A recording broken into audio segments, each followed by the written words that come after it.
Hello every one, എല്ലാവർക്കും സുഖമാണെന്ന് വിശ്വസിക്കുന്നു. ഇന്ന് ഞാൻ പാറ്റേൺ പേപ്പേഴ്സാണ് ഉണ്ടാക്കാൻ പോകുന്നത്. ജേർണലിങ്ങിനൊക്കെ യൂസ് ചെയ്യുന്ന പാറ്റേൺ പേപ്പേഴ്സ്. അപ്പോൾ പാറ്റേൺ പേപ്പേഴ്സ് ഉണ്ടാക്കാനായിട്ട് ഞാനിവിടെ യൂസ് ചെയ്യുന്നത് ഡ്രോയിങ് ബുക്കിൻ്റെ പേപ്പറാണ്.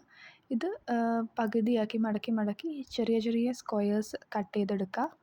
ഹൈലൈറ്റേഴ്സൊക്കെ യൂസ് ചെയ്തിട്ട് ഗ്രിഡ് ലൈൻസ് വരയ്ക്കുമ്പോൾ ഡെസ്കിൻ്റെ മേലെ ചീത്തയാവാണ്ടിരിക്കാൻ വേണ്ടിയിട്ട് ഞാനൊരു ന്യൂസ് പേപ്പർ വെച്ചിട്ടുണ്ട്. ഇനി വെർട്ടിക്കലായിട്ടും ഹൊറിസോണ്ടലായിട്ടും പിങ്ക് കളർ ഹൈലൈറ്റർ യൂസ് ചെയ്ത് ഞാൻ ഗ്രിഡ് ലൈൻസ് വരച്ചിട്ടുണ്ട്.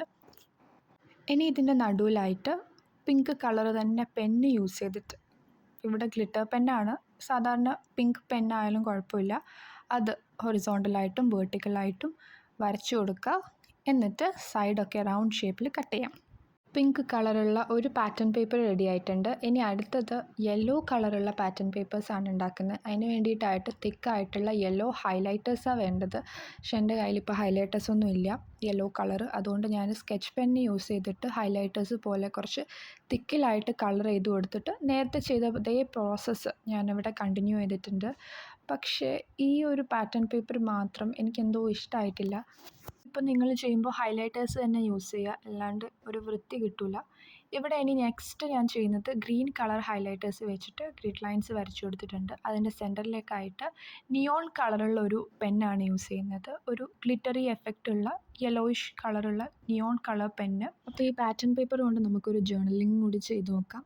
ഞാൻ എൻ്റെ ഫേവറേറ്റ് ആയിട്ടുള്ള ഗ്രീൻ കളർ പാറ്റേൺ പേപ്പർ എടുത്തിട്ട് ജേർണലിൽ സെൻറ്ററിലായിട്ട് ഒട്ടിച്ചു കൊടുക്കുന്നുണ്ട്. ഇനി ഈ പാറ്റേൺ പേപ്പറിൻ്റെ മുകളിലായിട്ട് കുറച്ച് വലുപ്പത്തിൽ ലൈഫ് ലേറ്റ്ലി എന്ന് എഴുതി കൊടുക്കുക. എന്നിട്ട് ഈ സെപ്റ്റംബർ മാസമോ അല്ലെങ്കിൽ ഏത് മാസമാണെങ്കിലും നിങ്ങളുടെ ലൈഫിൽ നടന്നുകൊണ്ടിരിക്കുന്ന പ്രത്യേകമായിട്ടുള്ള കാര്യങ്ങൾ ആരോ മാർക്ക് ഇട്ടിട്ട് എഴുതി കൊടുക്കുക. ഇപ്പോൾ ഈ മന്തിൽ ഞാൻ ഒരുപാട് K-ഡ്രാമാസ് കണ്ടു, അപ്പോൾ അത് ഞാൻ അവിടെ എഴുതി കൊടുത്തു. ഇപ്പോൾ ഫോർ എക്സാമ്പിൾ ഈ മന്തിൽ നിങ്ങൾ ഡിപ്രസ്ഡ് ആണെങ്കിൽ അതും എഴുതാം കേട്ടോ. എപ്പോഴും ലൈഫിൽ ഹാപ്പി മൊമെൻറ്റ്സ് മാത്രം ഉണ്ടാവണമെന്നൊന്നും ഇല്ലല്ലോ. ഇത്രയേ ഉള്ളൂ ഇന്നത്തെ വീഡിയോ. എല്ലാവരും ഇഷ്ടപ്പെട്ടാൽ like, share and subscribe. Thank you.